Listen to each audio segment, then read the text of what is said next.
Hello everyone, সবাই কেমন আছো? আশা করি সবাই ভালো আছো, আমিও ভালো আছি।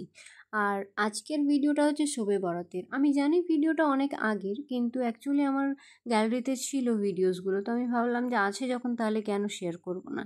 তোমরাও দেখো, তোমাদেরকে কেমন লাগছে জানিও অবশ্যই, আমার ভিডিওসগুলো ভালো লাগে কি লাগে না।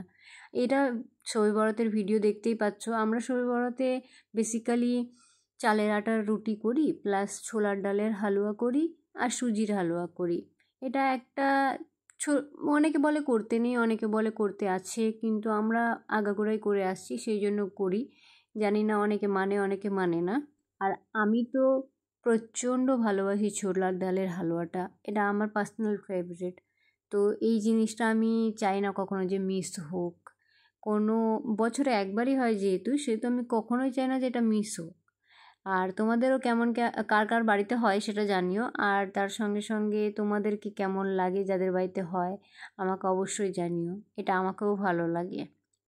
এটা আমি মাঝখান থেকে এই ব্লগটা শুরু করেছিলাম, তাই জন্য তোমাদের ছোলার ডালের প্রিপারেশনটাই দেখাচ্ছি। প্রথমে কি করেছিল, ছোলার ডালটা সেদ্ধ করে নিয়েছিল, তারপরে ছোলার ডালের সঙ্গে ছোলার ডালটাকে বেটে নিয়েছিল, দিয়ে একটু ঝরঝরে হয়ে গেছিলো, তারপরে ঘি দিয়ে ভেজে নিয়েছে। তারপরে একটা পাত্রে তোমার শিরা বানিয়ে নিয়েছিল চিনি দিয়ে, দিয়ে সেটা দিয়ে দিয়েছে। আর সেটার মধ্যে তোমরা দেখতে পেলে যে ওই ছোলার ডালের যে ঝুরঝুরে গুঁড়োটা ছিল ওটা দিয়ে দিয়েছে। তারপরে একে একে বাদাম, নারকেল, তারপরে তুমি চাইলে আরও অনেক কিছু অ্যাড করতে পারো। আমরা যেরকম এলাচের গুঁড়ো অ্যাড করি সেরকম সবার লাস্টে ছোলার ডালটা অ্যাড করে একটুখানি যখন গাঢ় হয়ে আসে তখন এটাকে নামিয়ে নিতে হয়। কিন্তু যখন নামাবে প্রত্যেকটা পাত্রে কি করবে, যে তার আগেই একটুখানি অয়েল গ্রিস না করে ঘি গ্রিস করার চেষ্টা করবে। তাহলে কি হবে, যে খুব স্মুথলি ব্যাটারটা যখন তুমি দেবে স্প্রেড হয়ে যাবে, আর যখন তুলবে তখন দেখবে একটা খুব সুন্দর শেপে তুমি আনতে পারছো জিনিসটাকে। তো আমার এই জিনিসটা খেতে অসাধারণ লাগে। আর তার সঙ্গে এটার লুকসও খুব সুন্দর হয় একদম, মানে কি বলবো, যখন আমি ভিডিওসটা দেখছি তখনই আমার জিভে জল চলে আসছে, আমার এত ভালো লাগে।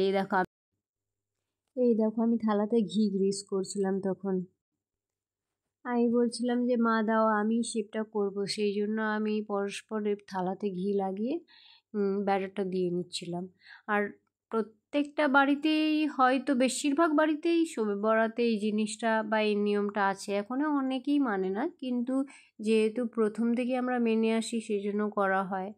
আর আমার মনে হয় প্রত্যেকটা জিনিস যখন আগে থেকেই হয়ে আসছে, আমি জানি না, এখনকার স্কলাররা অনেক রকম কথা বলে, আগের মা ঠাকুমারা অনেক জিনিস করে এসেছে একরকমভাবে, তো সেই জন্য হয়তো তারাও সব জিনিসকে সব কিছুভাবে ঠিকভাবে মেনে নিতে পারে না এক্স্যাক্টলি।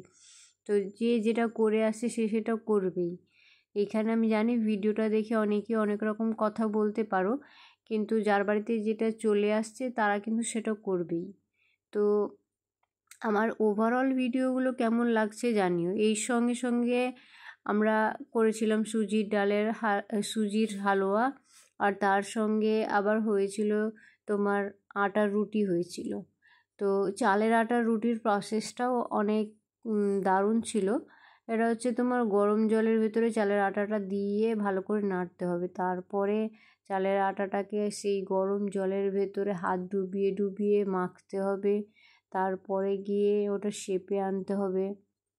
অনেক ব্যাপার আছে, আমার তো অনেক টাফ মনে হয় এইসব জিনিসগুলো, কিন্তু আমরা করি। ওই দিন 2 কেজি 3 কেজি আটার রুটি বলো বা 2 কেজি 3 কেজি ছোলার ডালের হালুয়া বলো, কিছুই মনে হয় না। এগুলো খুব খুব খুব বেসিক আমাদের কাছে, কারণ আগে যখন করতাম তখন এর থেকে আরও বেশি হতো হালুয়াটা আর কি।